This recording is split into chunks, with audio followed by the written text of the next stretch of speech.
자, 그러면 오늘은 408페이지. 세교재료는 408페이지. 그전 교재는 의정부부터 하시면 되겠죠. 하면 의정부. 중앙정치조직에서 의정부. 됐나요? 네. 자, 그러면 의정부부터 한번 보도록 할게요. 지난 시간에는 관계까지만 설명했죠. 관계, 뭐 제도 이런 것만 간단하게 설명했고 오늘은 의정부부터 한번 보도록 할게요. 자, 그래서 첫 번째 의정부부터 봅시다. 중앙정치조직에서 의정부. 자, 의정부라고 하는 건 영의정, 좌의정, 우의정으로 구성되죠. 그 중에 누가 가장 높을까요? 영의정이 가장 높겠지. 장관? 뭐 총리급, 지금으로 하면 총리쯤 되겠죠. 그래서 의정부에서는 영의정이 가장 높죠. 그래서 일품, 영의정, 좌의정, 우의정은 거의 일품이라고 보시면 돼요. 일품, 정일품, 종일품, 어쨌든 일품이라고 보시면 되고요. 자, 요거는 도평의사사가 이름이 바뀐 거죠. 도평의사사가 의정부로 이름이 바뀐 거예요. 그러므로 도평의사사라고 하는 건 국정을 총괄하는 회의기구였죠. 그래서 그 회의기구의 역할을 하는 게 의정부라고 하는 기구고, 자, 그러면 국정을 총괄하고 중요한 문제를 결정하는 곳이 의정부. 자, 그리고 의정부는 조선의 독자적인 기구예요. 조선 독자적인 기구다. 무슨 말이냐면 의정부가 명나라에는 없단 얘기예요. 의정부 같은 그런 기구가 명나라에서는 의정부라고 하는 기구가 없었는데 조선에서는 도평의사사를 계승해서 어떻게 보면 이제 바꿔서 의정부로 조직을 하게 되죠. 그래서 의정부는 영의정이 최고 관직이고, 자, 그러면 이제 의정부에서 뭘 결정하면 각 부서에 전달을 해야 될 거 아니에요. 시켜야 될 거 아니에요. 그럼 이제 각 부서는 그 업무를 실행을 하겠죠. 그러니까 행정을 이제 집행하는 역할을 하는, 실천하는 역할을 하는 곳은 어디냐? 육조가 되겠죠.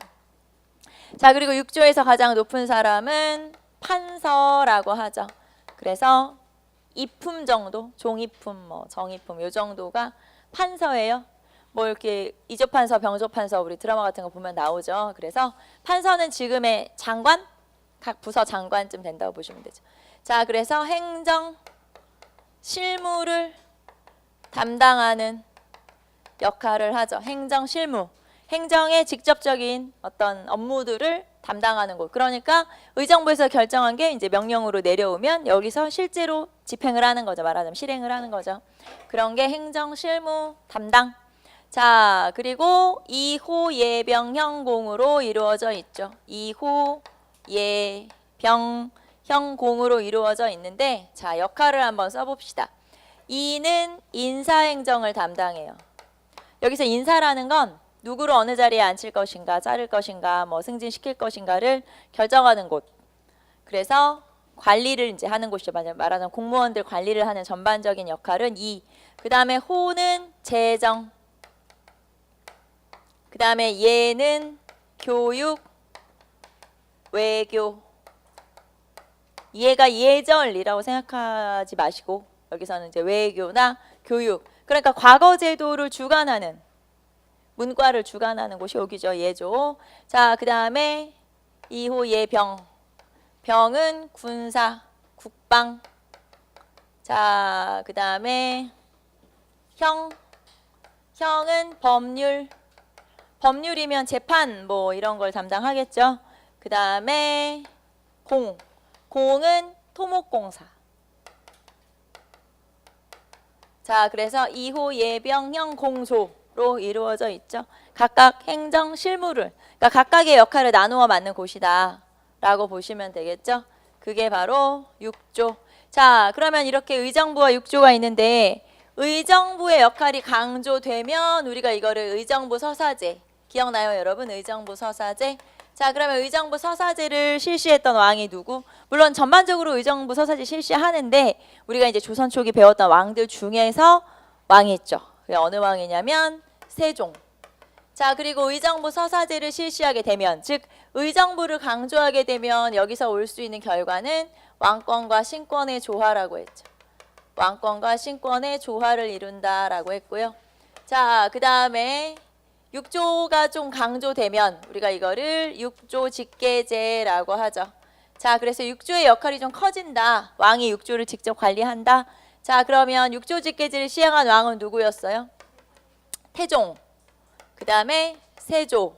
그래서 이런 왕들은 육조 직계제를 실시하고, 자, 육조 직계제를 실시하면 힘이 세지는 사람이 왕이 모든 걸 관리하니까 왕권 강화를 나타내게 되죠. 그래서 육조를 강조하냐 아니면 의정부를 강조하냐에 따라서 이렇게 역할이 달라지게 되고요. 세조 때 그러면 육조 직계제를 실시하고 있었죠. 그럼 다시 의정부 서사지로 와야 되죠. 성종 때 의정부 서사지로 바뀌죠. 근데 보통은 성종 때 의정부 서사제냐 육조 직계제냐를 잘 물어보진 않아요. 그냥 왜냐하면 요 시기 빼고는 거의 다 의정부 서사지를 실시하기 때문에 그냥 당연히 그 뒤로는 의정부 서사제구나 이렇게 생각하시면 되죠. 자, 그래서 육조와 의정부 한번 보시고, 자, 그 다음에 여러분 책에 자, 속사와 속아문이 나와 있죠. 408페이지 보시면 속사와 속아문 되어 있죠. 표가 막 잔뜩 나와 있지 않나요? 그쵸? 자, 이 중에서 우리가 이 속사나 속아문을 다 살펴볼 수는 없으니까 이 중에서 주로 시험에서 가끔 물어보기라도 하는 거, 그런 것만 한번 체크해 보도록 할게요.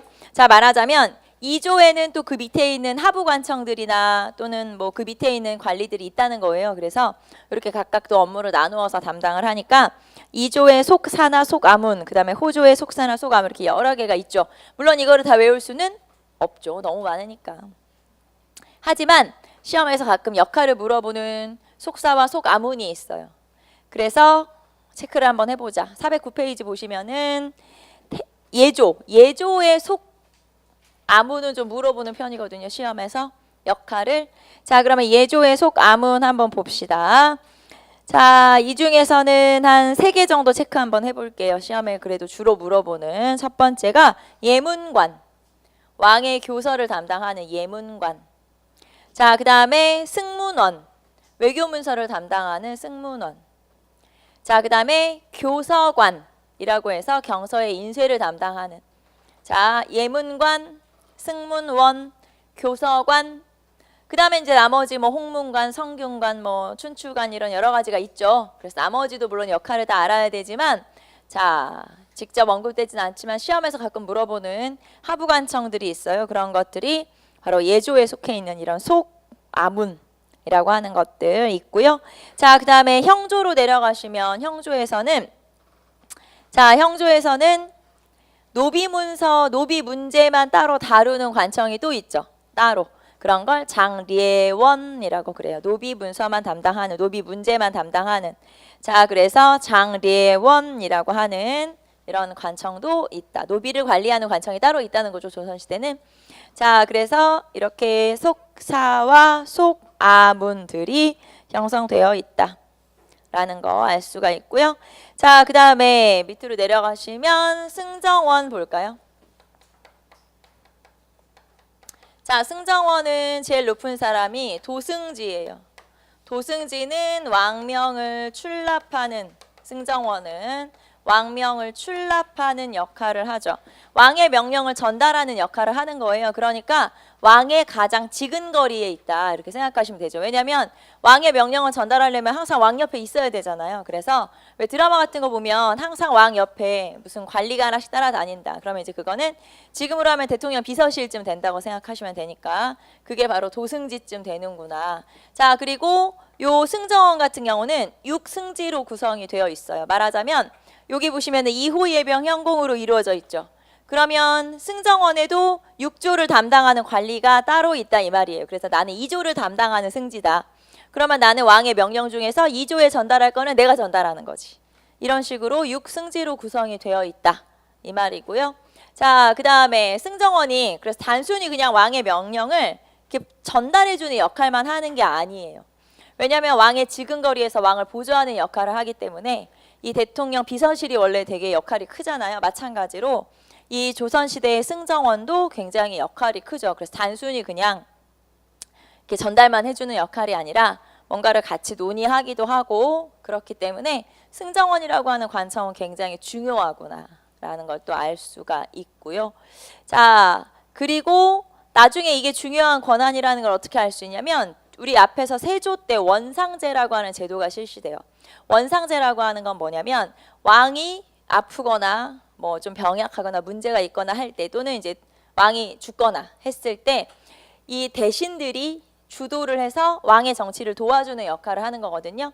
그래서 그 원상제라고 하는 제도가 세조 때 실시가 되고 실제로 세조의 아들 예종 때 예종의 정치를 뒷받침했던 것도 그 원상제라고 하는 제도인데 그러면 그 원상제에서 왕을 도와주는 그 역할을 하는 관리들은 어디의 관리들이냐? 그 역할을 하는 관리들이 승정원의 관리들인 거예요.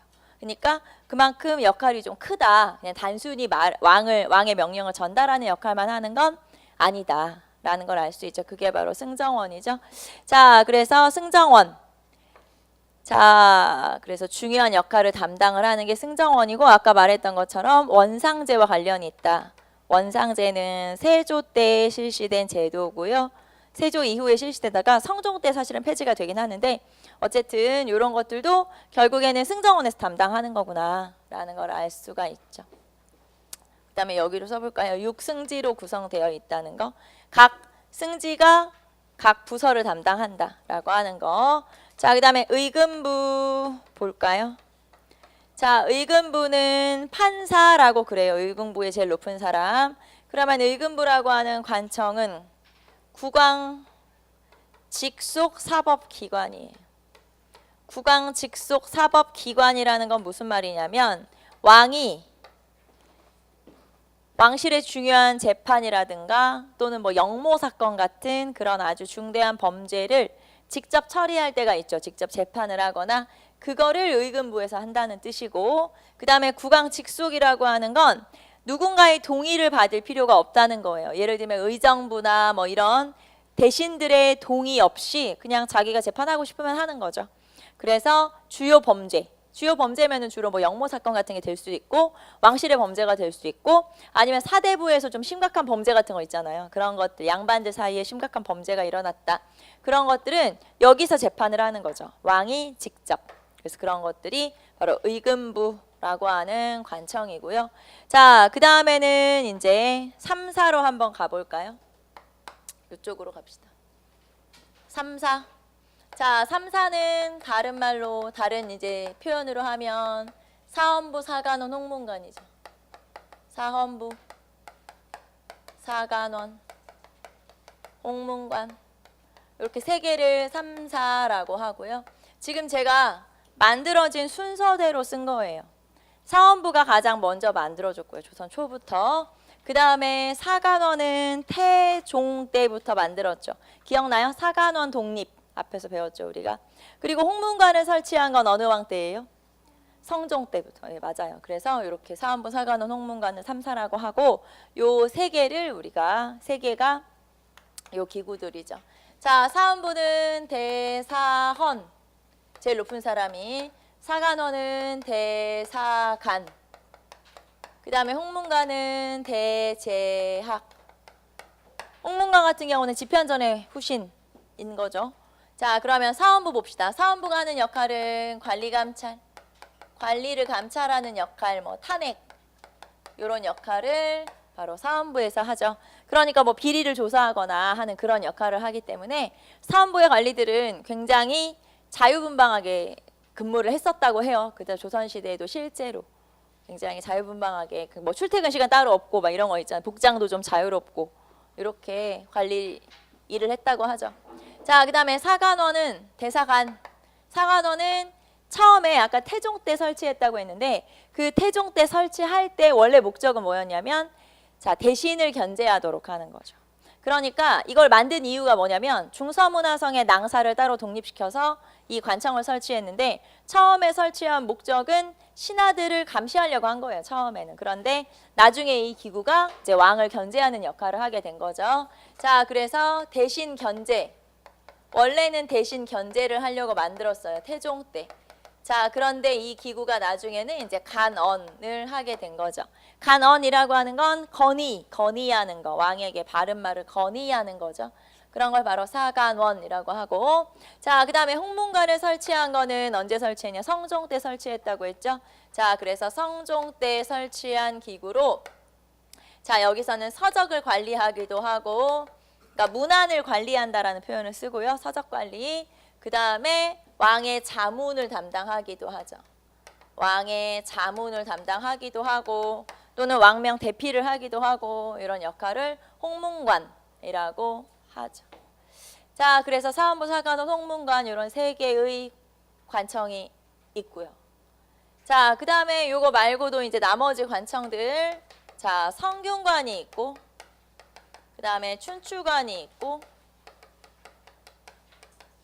뭐 포도청도 있고 뭐 여러 가지가 있겠죠. 좀 뭐 나머지 관청들, 성균관은 최고 교육기관이고 춘추관이 역사를 편찬하는 기관이고. 나머지는 한번 읽어보시고.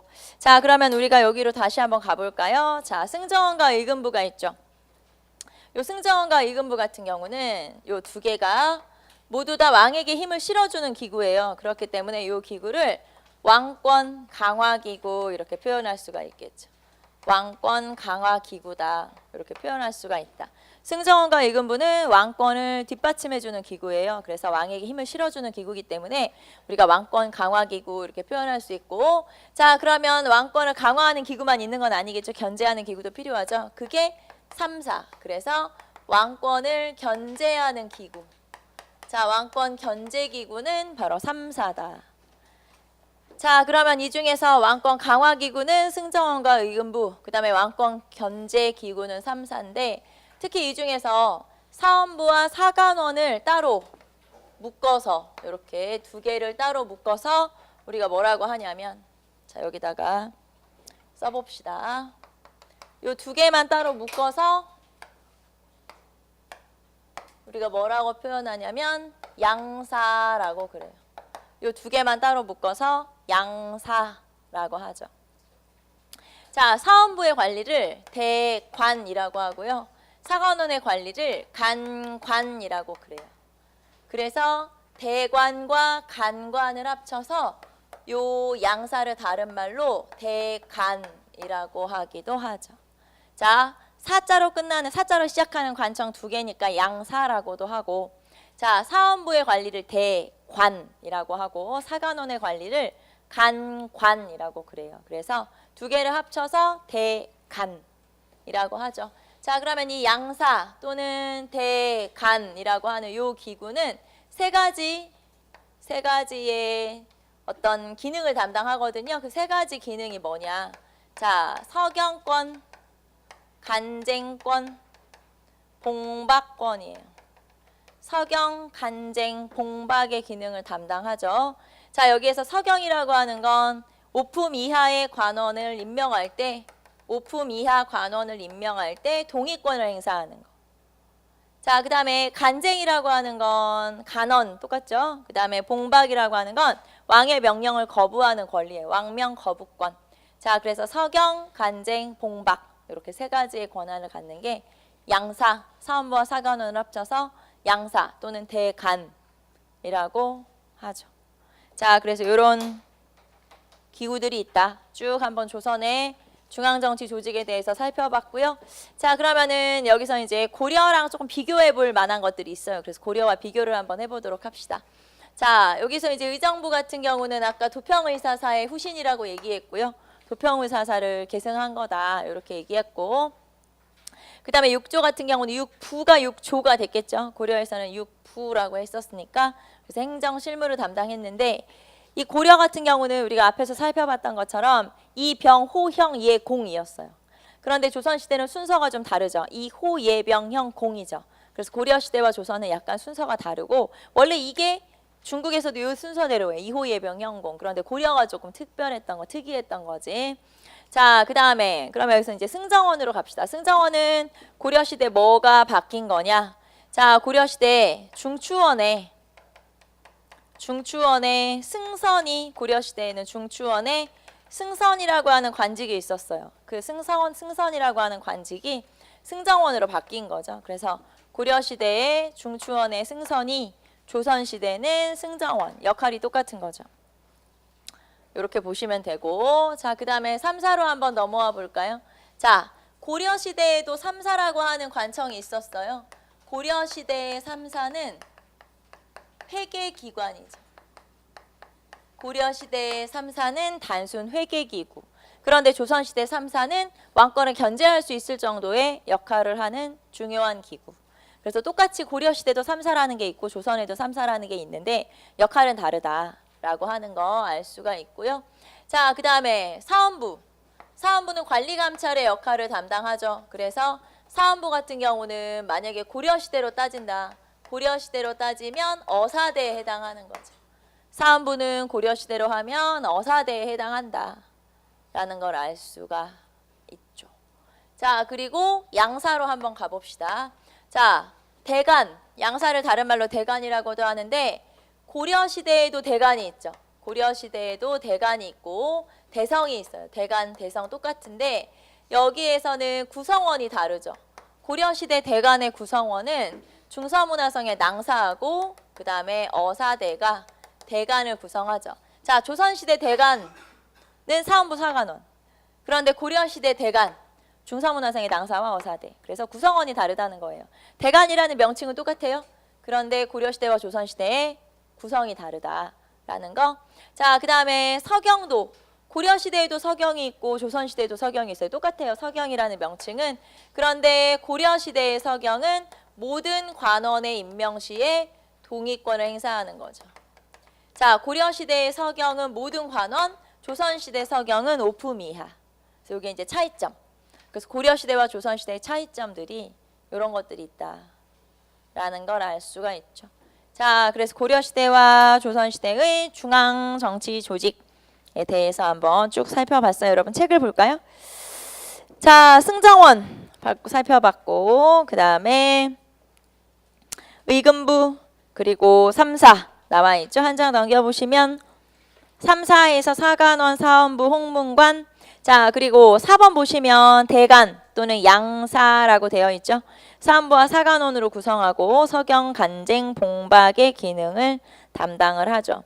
그런데 여기에서 서경은 오품 이하의 관원에 대한 거고 고려시대는 모든 관원에 대한 거다라는 걸 알 수 있네요. 자, 그리고 밑으로 내려오시면 뭐 나머지 한성부는 지금의 서울시청쯤 되겠죠. 서울시장. 그래서 자, 한성부는 서울의 행정과 치안을 담당하고 이제 나중에 나오겠지만 재판 업무도 담당하죠. 자, 그 다음에 춘추관, 예문관, 성균관 뭐 여러 가지가 있고 아까 예문관은 잠깐 속사로 잠깐 언급이 됐었고요. 자, 그리고 사료탐구 보시면 대간 또는 간관이라고 나와 있죠. 그래서 대간이라고 하는 건 아까 나왔죠. 양사라고도 한다. 그래서 어떤 역할을 담당하는지 체크 한번 해보시면 되겠네요. 자, 밑에 보시면 그래서 고려와 조선을 비교를 해놨어요. 특히 이 중에서는 관리감찰이나 또는 3사 그리고 대간 이런 건 체크를 좀 해놓으셔야 되겠죠. 다시 자, 고려와 조선의 중앙 관제의 비교가 나와 있죠. 자, 이 중에서는 3사 자, 그리고 관리감찰기구 그리고 대간 그리고 서경제도까지 체크를 한번 해두시면 되겠네요. 그래서 고려와 조선을 비교를 좀 해두시면 되죠. 어떻게 달라졌는지 여러분 생각해 보세요. 고려와 조선의 명칭은 똑같은데 역할이 달라졌거나 또는 역할이 비슷한데 약간 차이가 있거나 그런 것들이 시험에 나오는 거죠. 아무래도 여러분한테 두 가지를 명확히 알고 있느냐를 물어보는 문제가 출제가 되겠죠. 그래서 이런 것들 고려와 조선을 좀 비교하는 문제 이런 것들이 출제가 많이 되는 편이에요. 그래서 여러분 그 411페이지 보시면 중앙관제의 표 체크 한번 해보시고 어떤 게 비슷하거나 또는 차이가 나는지 달라졌는지 이런 거 체크를 한번 해보시면 되겠죠. 자, 그 다음에 나와 있는 게 지방행정조직이죠. 자, 지방행정조직 표를 한번 보세요. 밑에 박스 나와 있죠. 박스를 먼저 한번 보고 넘어갈까요? 자, 박스 한번 보시면 자, 거기 보시면은 전국을 8도로 나누고 8도에는 부, 목, 군, 현으로 나눠지네요. 그리고 그 다음에 밑으로 내려보시면 그 옆으로 가시면은 부, 목, 군, 현에 각각 누구를 파견했는지 나와 있고 그 다음에 부, 목, 군, 현 밑에는 면, 리, 통으로 또 구성이 되어 있죠. 자, 그 다음에 밑에 사유수경이라고 되어 있죠. 유수라고 하는 건 서울의 방어를 담당하기 위한 주요 도시들이 있어요. 그래서 뭐 수원이라든가 그 다음에 강화라든가 이렇게 서울을 둘러싸고 있는 주요 도시들을 여기 나오는 것처럼 유수로 지정을 해요. 말하자면. 그래가지고 그 유수에도 관리를 파견하는데 그 사람들은 서울을 지켜야 되니까 경관직 그러니까 원래 지방에 파견하면 외관직이라고 표현하거든요. 그런데 이 사람들은 경관직이다라고 하는 거예요. 그래서 거기 보시면 유수는 경직이라고 되어 있는 게 그런 뜻이에요. 유수는 지방이긴 하지만 서울을 지켜야 되는 임무를 가지고 있으니까 여기는 경관직에 해당한다라고 하는 걸 알 수가 있고, 자 그러면 이렇게 부목 군현에 각각 파견한 사람을 수령이라고 하죠. 수령. 자 수령이라고 하고, 그 다음에 수령을 보조하는 사람을 향리라고 하고, 자 그 다음에 수령에게 또 자문을 하거나 그 지역에 대해서 잘 알고 있는 사람이 그 지역 양반들이죠. 그래서 그 지역 양반들로 구성된 관청이 의양소, 그리고 그 의양소를 서울에서 연락하고 감시하는 역할을 하는 게 경제소. 그래서 쭉 구조가 그렇게 되어 있어요. 자, 나라에서 임금을 대신해서 파견한 지방관은 수령, 수령을 보좌하는 역할은 향리, 그 다음에 그 수령을 또 자문하거나 도와주는 역할을 하는 지방 양반들로 구성된 자치기구는 유양소. 그래서 이제 우리가 전반적인 내용들이 이 표에 언급이 되어 있으니까 박스 한번 보시고, 자 조금 자세하게 들어가 볼까요? 자 한 장 넘기시면 지방행정조직 봅시다. 지방행정조직. 자 일단 전국을 8도로 나누죠. 자 고려시대는 전국을 어떻게 나눴었냐면 5도 양계로 나눴었어요. 여러분 기억나요? 5도 양계. 자 그런데 조선시대는 전국을 8도로 나누죠. 8도의 명칭은 다 알죠? 그치? 다 알지? 전라도, 경상도 이런 거 있잖아요. 전라, 경상, 충청. 그 다음에 또 뭐 있어? 강원. 그 다음에 경기, 황해, 함경. 그 다음에 평안. 이렇게. 전라도가 왜 전라도인지 알죠, 여러분? 저는 이거를 중학교 때인가? 선생님한테 듣고 정말 새삼 충격이었어요. 너무 당연한 건데 너무 그럴듯한 거야. 그래가지고 아 이게 진짜 그럴듯하구나. 전라도는 전주와 나주, 그 당시에 이제 전라도의 중심지를 가지고 이름을 붙인 거예요. 하나씩 붙여가지고. 그럼 경상도는 어디와 어디일까요? 경주상, 창의성 있는데 경주와 상주, 당연히 그런 거죠. 그 다음에 강원도는 그러면 강릉, 원주. 맞아요. 되게 똑똑한데. 그래 맞아요. 하나를 가르쳐주면 이제 10개를 아는 거예요. 이제 이런 식으로. 그런 거예요. 그래서 그거를 처음 듣고 사실 너무 당연한 건데 당연한 거잖아요. 근데 새로운 발견이었어. 이렇게 조상들이 똑똑했다니 막 이런 생각을 하면서 나만 몰랐구나 막 이런 너무 당연한 거를 그런 생각을 했었거든. 그래서 이렇게 전국을 8도로 나누고, 자 그러면 전국을 8도로 나눴는데 이 중에서 고려시대와 똑같은 도의 이름을 가진 지역이 있죠. 어디하고 어디가 고려시대랑 똑같나요? 전라도와 경상도는 고려시대 똑같이 있었죠. 그래서 고려시대부터 있었던 지역이 전라도와 경상도고, 자 어쨌든 전국을 8도로 나누고, 자 그 8도에는 누구를 파견하냐면 관찰사를 파견하죠. 자 관찰사는 여러분 책에 나오는 것처럼 다른 말로 감사라고도 하고 방백이라고도 하고 거기 나와 있죠. 그 옆에. 자 관찰사를 감사라고도 하고 뭐 방백이라고도 하고, 자 그래서 관찰사. 예전에 속담 중에 그런 거 있잖아요. 평안감사도 저하기 싫으면 그만이다 뭐 이런 속담이 있는데 거기서 감사가 관찰사, 그러니까 지금으로 하면 도지사 정도 되겠죠. 자 그러면 관찰사 봅시다. 관찰사는 아까 거기 종이품이라고도 되어 있는데 어쨌든 관찰사의 역할부터 한번 볼까요? 그럼 관찰사는 뭐 하는 사람이냐? 도를 다스리는 사람이겠죠. 그래서 일단 도를 다스리면서 행정을 담당하죠. 행정이라는 게 그 지역의 살림살이를 하는 거니까 다스리는 거. 자 그래서 행정을 담당하고요. 그 다음에 요 관찰사는 재판도 해요. 그래서 그 지역에 사건들이 일어났을 때 물론 수령이 재판을 하죠. 그런데 이제 수령이 재판을 할 수 있는 게 있고 조금 위로 올려야 되는 그런 심각한 범죄들이 있을 수 있잖아요. 그래서 그런 경우에는 관찰사가 재판을 하기도 하죠. 그 다음에 군사 역할을 하기도 해요. 그래서 그 지역의 군사 지휘권을 담당하는 사람이 바로 도지사, 관찰사인 거고요. 자, 그 다음에 군사뿐만 아니라 감찰권도 갖는 거죠. 여기서 감찰권이라는 건 수령들에 대한 관리 차원에서 감찰권을 갖는 거죠. 그래서 수령들을 관리하는 역할을 한다. 이렇게 보시면 되겠죠. 자, 그래서 관찰사는 행정, 사법, 군사 그리고 밑에 있는 수령들을 관리하니까 감찰. 이렇게 여러 가지 권한을 갖는 게 바로 관찰사고, 자, 그 다음에 여기서 군사권을 갖는다고 했잖아요. 군사권을 가지니까 이 사람들은 각 지역마다 병, 영, 수, 영, 그러니까 육군 부대가 있고 수군 부대가 있다는 거예요. 자기 도에. 그러면 그 육군 부대의 지휘권과 수군 부대의 지휘권을 본인이 갖는 거죠. 즉 병마절도사와 수군절도사를 겸직하도록 되어 있죠. 써볼까요? 병마절도사와 그 다음에 수군절도사를 겸직하도록 되어 있다. 그러니까 군사권을 담당하는구나 라는 걸 알 수가 있죠. 자, 그 다음에 임기제, 상피제 다 적용돼요. 자, 그래서 임기제. 임기는 몇 년이냐, 얼마냐? 360일이에요. 그러니까 뭐 한 1년 된다는 얘기죠. 그래서 관찰사의 임기는 1년 정도. 자, 그리고 상피제가 적용되죠. 상피제가 적용된다. 상피제라고 하는 건 나와 관련된 지역으로 파견되지 않는 거. 그러니까 우리 친척이 있거나 그러니까 뭐 큰 집 말하는 친족, 처족, 외가 이렇게는 파견이 안 되는 거예요. 그래서 자기와 관련된 지역으로는 파견되지 않는 걸 상피제라고 하죠. 자, 그리고 자, 관찰사 같은 경우는 그러면 상주직일까요? 아니면 순회직일까요? 우리가 앞에서 안찰사 기억나요? 고려와 비교를 한번 해보시면 고려시대의 안찰사는 임시 순회직, 순찰직이라고 했어요. 그래서 임기 6개월마다 이렇게 한 바퀴 휘 돌고 오면 끝나는 거예요.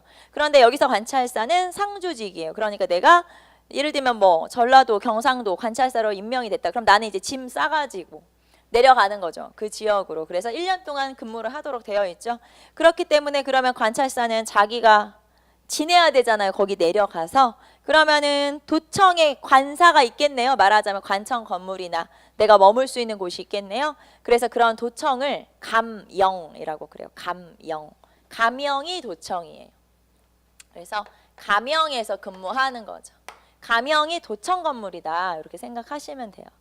자, 그래서 감영에서 근무한다라는 걸 알 수가 있죠. 이게 바로 관찰사. 그리고 앞에서 안찰사랑 제가 비교 잠깐 했는데 관찰사는 조금 전에 종이품이라고 했잖아요. 우리가 앞에서 봤던 고려의 안찰사는 5, 6품 정도의 좀 낮은 직급이에요. 왜냐면 그 사람은 그냥 순찰만 한 바퀴 삥 돌면 되는데 이 사람은 전체를 관장을 해야 되는 사람이죠. 그렇기 때문에 높아야 돼요. 관계가. 그러니까 이제 등급이 높아야 된다는 얘기죠. 그래서 종 2품쯤 되는 사람을 임명을 하도록 되어 있죠. 그래서 그 사람을 관찰사 또는 다른 말로 뭐 감사, 방백 이렇게 표현하죠. 자, 그러면 나눠봅시다. 거기 보시면 이제 여러분 조선의 8도 지도가 쭉 나와 있는 것처럼 이렇게 8도가 정비가 된 거예요. 아까 5도 양계라고 했죠. 고려시대는 5도 양계가 조선의 8도로 정비가 됐는데 이렇게 정비된 시기는 태종 때 이렇게 8도가 정비가 되면서 자, 지방 행정이 이렇게 나눠졌다라고 하는 거고, 자, 중간에 사료를 한번 보시면 관찰사의 임무도 나와 있죠. 그래서 이런 식으로 자, 그 다음에 밑으로 내려가 볼까요? 각 지역의 부목, 군현. 부목, 군현은 각 지역의 크기에 따라서 행정구역을 나눈 거예요. 그래서 각 지역을 부목, 군현으로 나누고, 자, 거기 보시면 부사, 목사, 군수, 현령, 현감. 그래서 이런 사람들을 쭉 파견을 하도록 되어 있죠. 봅시다. 전국을 8도로 나누고 전국을 부, 목, 군, 현의 크기에 따라서 나누고요. 부에는 부사 또는 부윤, 부사. 그 다음에 목에는 목사, 군에는 군수, 형에는 현감, 현령 이렇게 나누죠. 자, 그래서 이 사람들을 뭐라고 하냐? 이 사람들 쭉 전부 다 이 사람들을 뭐라고 하냐면 수령이라고 하는 거예요. 이 사람들을 수령이라고 하는구나. 자, 그러면 수령에서 부윤, 부사는 종 2품도 해당돼요. 그 다음에 아까 현령, 현감 기억나요, 여러분? 누구까지 현령, 현감에 임명될 수 있다고 했냐면 참상관이 임명될 수 있다고 했죠. 그러면 참상관은 몇 등급이냐면 6품, 종 6품 하까지. 그러니까 여기서는 종 6품까지. 종 6품까지 임명될 수 있는 거예요. 그러면 종 2품부터 종 6품까지 되게 다양한데, 자, 그러면은 여기 부윤이나 부사는 되게 높은 거잖아요, 등급상. 자, 그럼 되게 높으니까 자기 밑에 있는 현령이나 현감한테 가서 막 뭘 시키거나 명령을 내리거나 할 수 있냐? 없어요. 왜냐면 이 사람들은 다 레벨이 같아요. 자, 무슨 말이냐면 품계는 다르죠. 물론 이 사람이 제일 높죠. 당연히 큰 지역을 다스리니까. 하지만 이 사람이나 종류품이나 레벨은 같다. 결국에는 다 똑같은 수령인 거예요. 그러므로 요렇게 이 사람들끼리는 수평적인 관계.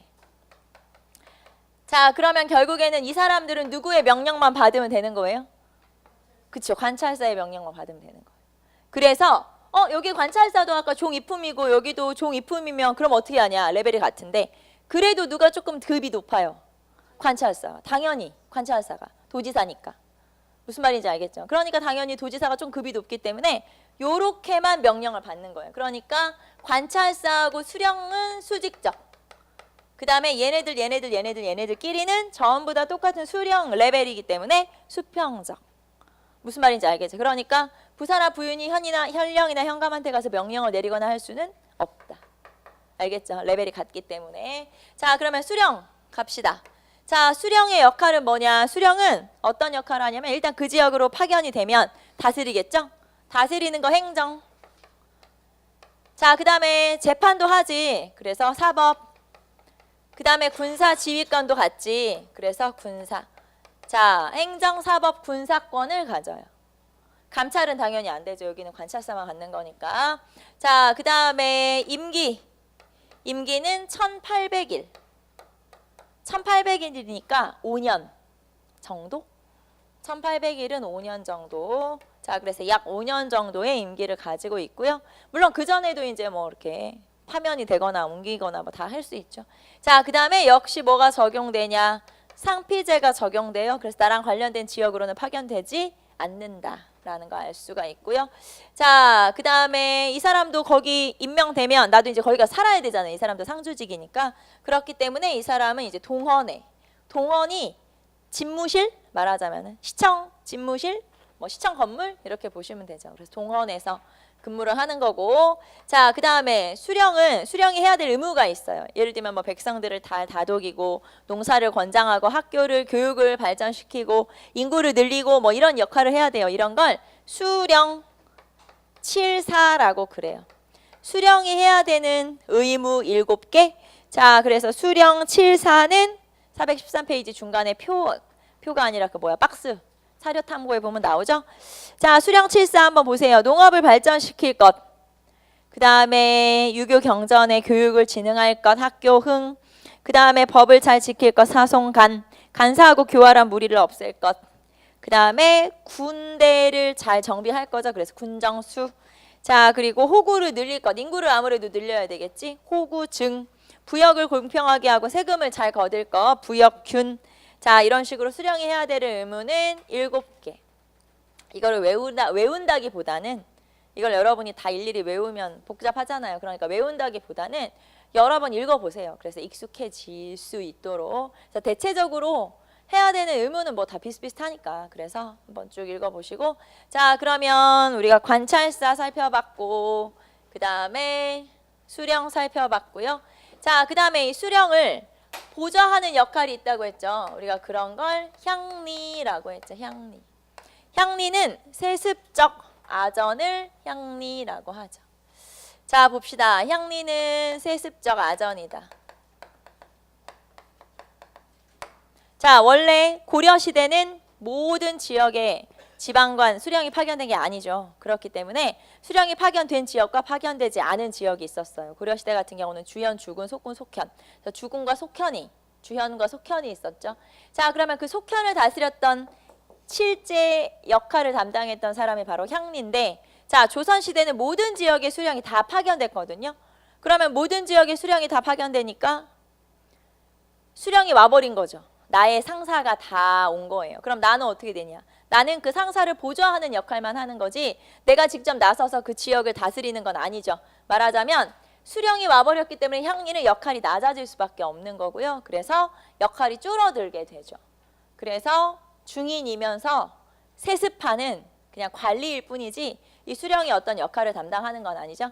자, 고려시대 향리는 지방관의 역할을 했었고 조선시대 향리는 세습적 아전으로 전락하게 된다 라는 거. 자, 그럼 향리 봅시다. 향리는 지방행정 실무를 담당해요. 지방행정 실무라는 건 실제 업무를 담당한다. 이런 뜻이고요. 자, 그 다음에 이 향리는 각 분야별로 나누어서 또 자기 역할이 있어요. 그래서 6방으로 조직되어 있죠. 6방 조직으로 이루어져 있다. 그러니까 2방, 호방, 예방, 공방 뭐 이렇게 다 해서 6개로 구성된다. 자, 지방행정 실무를 담당하면서 6방 조직을 가지고 있다. 자, 그 다음에 향리는 아까 우리 고려보다 설명했던 것처럼 고려보다 한 단계 좀 낮아진 거다라고 볼 수 있죠. 자, 그렇기 때문에 여러 가지 제약이 있어요. 고려 시대는 할 수 있었지만 조선으로 가면 하면 안 되는 것들이 생기게 되죠. 그래서 약간은 역할이 좀 낮아진 건데, 자, 일단 향리는 월급을 받냐? 고려 시대는 외역전이라고 하는 월급을 받았어요. 여기는 월급이 없어요. 무보수예요, 말하자면. 그러니까 무보수 명예직 약간 이런 거죠. 자, 그렇기 때문에 나한테 권리는 있으나 월급은 없다 이 말이에요. 그래서 요 무보수 세습직이면서 무보수 명예직이기 때문에 당연히 비리가 생길 수밖에 없겠죠. 뭐라도 하나 뇌물을 받거나 해야 되지 않겠어요. 그래서 그런 비리들이 많이 발생할 수밖에 없다. 그래서 무보수다라고 하는 거 알 수가 있고, 자, 그 다음에 군사 지휘권도 없어졌어요. 군사 지휘권도 없어요. 자, 그 전에 고려의 향리는 일품군이라고 하는 노역 부대를 관리할 수 있었어요. 그러니까 자기 밑에 애들이 있었다는 얘기예요. 말하자면 자기 밑에 보좌할 수 있는. 그런데 조선시대는 그런 게 없어졌죠. 그러니까 군사 지휘권도 없어졌고요. 자, 그 다음에 향리의 자제는 문과 응시도 제약돼요. 자, 향리의 자식들은 문과 응시도 제약된다. 고려시대는 향리의 자식들은 시험을 볼 수 있었어요. 주현공거법이라고 하는 법이 있었어요. 현종 때. 그 법이 향리의 자식들은 과거 응시를 가능하게 해준 거죠. 그런데 조선으로 와서 과거 응시를 못하게 막아버렸죠. 제가 여기다가 금지라고 쓴 게 아니고 제약이라고 썼죠. 왜냐하면 경국대전의 법으로 아예 금지한 건 아니지만 만약에 내가 향리의 자식인데 내가 우리 지역에서 시험을 보려고 해요. 향시를 봐야 되잖아요. 일단 그 지역 시험을. 자, 그런데 이렇게 시험을 보려고 하면 수령이 시험을 못 보게 해요. 왜냐하면 수령의 허락을 받아야 되는데 그 수령이 제약을 하는 경우가 많기 때문에 그럼 결국에는 시험을 볼 수 있냐 없냐? 없어요. 그래서 어쨌든 향리의 자식이면 문과 응시는 거의 볼 수가 없다. 근데 제가 일단 제약이라고 쓴 건 경국대전에 이 사람들은 응시를 하지 말아라 이렇게 적혀 있는 건 아니기 때문에. 근데 어쨌든 볼 수는 없다. 왜냐하면 수령이 못 보게 하면 못 보는 거거든요. 그래서 문과 응시는 제약이 된다 거의. 자, 그래서 세습적 아전이면서 지방행정 실무를 담당하면서 육방 조직으로 되어 있고, 자, 보수도 없고 문과 응시도 안 되고 군사 지휘권도 없고, 자, 그렇기 때문에 아까 제가 고려보다 낮아졌다고 했죠. 그래서 세습적 아전으로 전락이 뭐예요? 낮아진 거, 한 단계 낮아졌다 이렇게 볼 수가 있죠. 그래서 그게 바로 향리라고 하는 수령을 보좌하는 역할을 세습적 아전으로 여기다 써볼까요? 수령을 보좌하는 역할을 한다. 자, 그 다음에 유향소. 자, 유향소는 지방 양반들로 구성된 자치기구라고 볼 수 있어요. 그런 걸 유향소라고 하고요. 자, 유향소의 역할. 자, 유향소는 어떤 역할을 하는 거냐? 자, 유향소는 자, 봅시다. 수령에 대해서 자문을 담당하죠. 뭐 수령 보좌라고 해도 되고 자문이라고 해도 되고. 자, 그 다음에 지방 자치를 담당하도록 해요. 그러니까 그 지역을 다스리는데 그 지역 양반들한테도 물어본다 이 말이에요. 그래서 그 지역 양반들도 정치에 어느 정도 참여할 수 있게 길을 조금 열어놨는데 그게 바로 유향소라고 하는 거죠. 자, 그리고 향리를 감찰하는 역할을 하죠. 향리는 무보수기 때문에 여러 가지 비리가 있을 수 있다. 그래서 향리를 좀 규찰하는 역할, 감시하는 역할을 한다. 자, 그 다음에 백성교화, 그 다음에 풍속교정 이런 역할을 담당하죠. 자, 말하자면 수령이라고 하는 사람은 5년 있다가 갈 사람이지만 여기에 평생 살 사람은 양반들이잖아요. 그러니까 양반들이 우리 지역의 뭐 풍속이라든가 우리 지역의 어떤 질서를 바로잡는데 앞장섰다 이렇게 생각하시면 돼요. 그게 바로 유향소라고 하고, 자, 그 다음에 유향소도 조직이니까 그러면 유향소라고 하는 게 뭔가 직급이 있을 거 아니에요, 말하자면. 자, 그래서 유향소의 직책은 좌수와 별감이라고 하는 직책을 가지고 있어요. 좌수와 별감이라고 하는 직책을 가지고 있는 게 바로 유향소라고 하는 거고, 자, 그 다음에 유향소를, 그러면 유향소라고 하는 게 지방 양반들이니까 또 얘네들이 또 지방에서 뭔 짓을 할지 모르잖아요. 그러니까 서울에 있는 고위관료가 이 유향소를 감시하기도 하면서 연락을 담당하는 기능을 하거든요. 그런 기구를 경제소라고 그래요.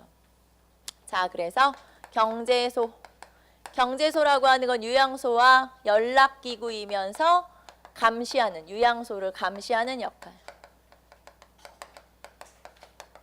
자, 요런 역할을 담당하는 게 바로 경제소.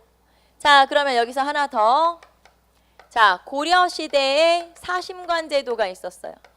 고려시대의 사심관 제도는 태조 때부터 실시된 제도고요. 자, 이 사심관 제도라고 하는 건 호족을 견제하는 역할을 하는 게 바로 사심관 제도죠. 자, 그런데 이 사심관 제도가 분화가 된 거예요. 조선으로 넘어오면서 분화가 됐죠. 조선으로 오면서 이게 나눠진 거예요. 말하자면 역할이. 자, 그래서 두 개로 분화가 된 거예요. 하나는 유향소, 하나는 경제소. 자, 그래서 결국에는 유향소와 경제소가 어디서 나온 거냐? 고려의 사심관 제도에서부터 연원을 두고 있다라는 걸 알 수가 있죠. 자, 그래서 여러분하고 지방행정 조직까지 살펴봤는데 관찰사, 수령, 향리, 유향소. 자, 특히 이 중에서는 수령 알아두시고 그 다음에 향리 알아두시고, 특히 향리는 고려와 조선을 좀 비교하시면 되겠죠. 자, 그 다음에 하나 더. 어디다 써야 돼? 여기다 쓸까요? 자, 마지막으로 하나 더. 이게 뭐냐면 조선의 지방행정 조직의 특징. 조선의 지방행정 조직의 특징. 자, 첫 번째 조선의 지방행정 조직의 특징 첫 번째는 모든 지역에 수령이 파견됐어요. 모든 군현에 수령이 파견되었다. 자, 그러면 모든 군현에 수령이 파견됐다는 건 조금 더 고려시대보다 중앙 집권 체제가 강화되었다. 중앙 집권 체제가 강화되었다. 자, 두 번째, 모든 지역에 그러면은 지방관이 다 파견되면 뭐가 사라졌다는 얘기냐? 속군, 속현이 사라졌다는 얘기예요. 그래서 속군, 속현, 소멸.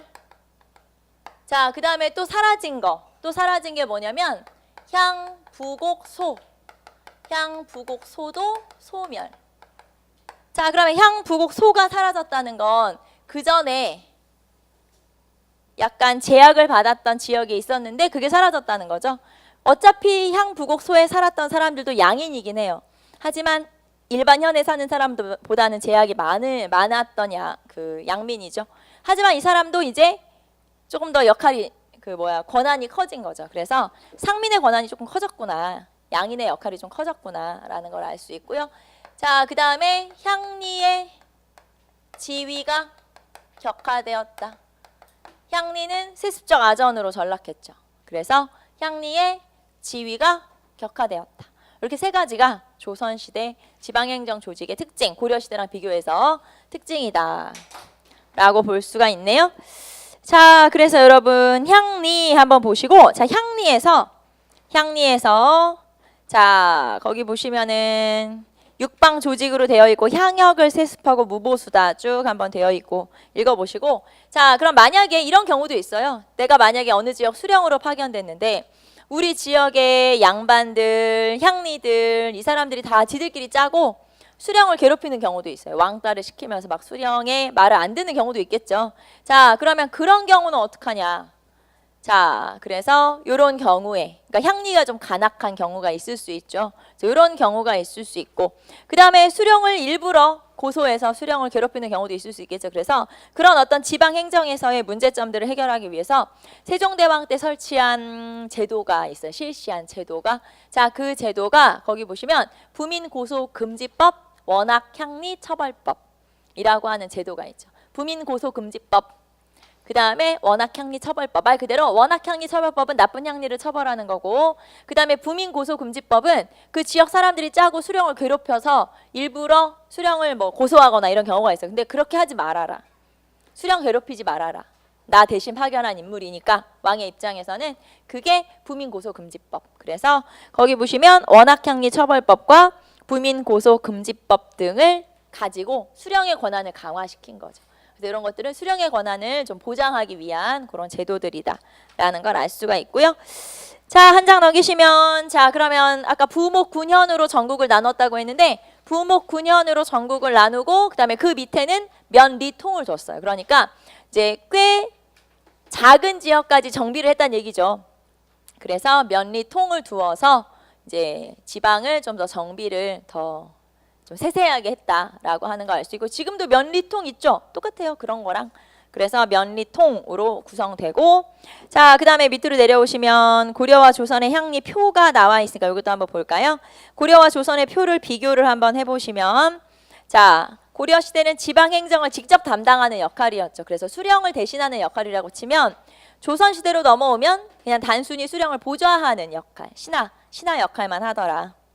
자, 그리고 고려에서는 보수가 있었지만 조선에서는 없고, 고려에서는 군사 지휘권도 있었지만 조선에서는 없고, 고려에서는 문과 응시를 해서 이제 문관으로 말하자면 신분 상승도 할 수 있지만 조선 시대는 문과 응시가 어렵죠. 자, 그래서 이런 식으로 고려와 조선 비교해 봤을 때 고려 시대보다 조선의 향리가 한 단계씩 역할이 낮아졌구나. 그래서 세습적 아전으로 전락했구나 알 수 있고. 자, 그 다음에 아까 유수부 설명했죠. 유수부라고 하는 건 서울을 주변에 서울을 방어하는 역할을 하는 그런 도시들, 주요 도시들. 그래서 거기 나와 있네요. 개성, 강화, 수원, 광주. 경기도 광주겠죠, 당연히. 그래서 이제 요 지역 같은 경우는 서울에서 가깝고 이 서울을 예를 들면 이제 방어하는 그런 역할. 자, 그게 바로 유수부라고 하고, 자, 여기에는 유수관을 설치했는데 유수관 아까 말했죠. 경관직이다 라고 하는 게 특징. 자, 그 다음에 특수지방제도로는 415페이지로 넘어가시면 유향소.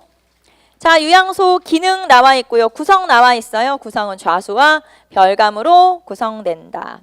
자, 그리고 경제소가 혁파되면서 거기 보시면 경제소 혁파 나와 있죠. 자, 경제소가 선조 때 혁파되거든요. 그래서 선조 때 혁파 폐지되면서 이름을 바꿔요. 유향소를 거기 보시면 향청, 향소 이렇게 이제 이름을 바꾸기도 하죠. 자, 그 다음에 경제소, 유향소를 견제하고 감시하는 역할, 연락하는 역할. 자, 그래서 경제소까지 한번 체크를 좀 해봤고요. 자, 그 다음에 밑으로 내려가시면 지방행정제도의 특징. 자, 모든 지역의 지방관이 파견돼서 중앙집권 체제가 더 강화되었죠. 고려시대보다. 자, 그리고 특수행정구역도 폐지됐죠. 향, 부곡, 소멸, 그리고 속군, 속현도 소멸. 그리고 향리가 낮아졌다. 그래서 쭉 지방제도의 특징 한번 쭉 살펴봤고요. 자, 거기 한 장 넘기시면 도움글에 유향소의 변동 나와 있는데, 유향소라고 하는 기구는 폐지와 복설을 반복해요. 자, 그래서 태조 때 설치됐다가 태종 때 폐지됐다가 세종 때 설치, 세조 때 폐지, 그리고 성종 때 설치. 이런 식으로 이제 복설, 말하자면 설치와 폐지를 반복을 여러 번 하게 되죠.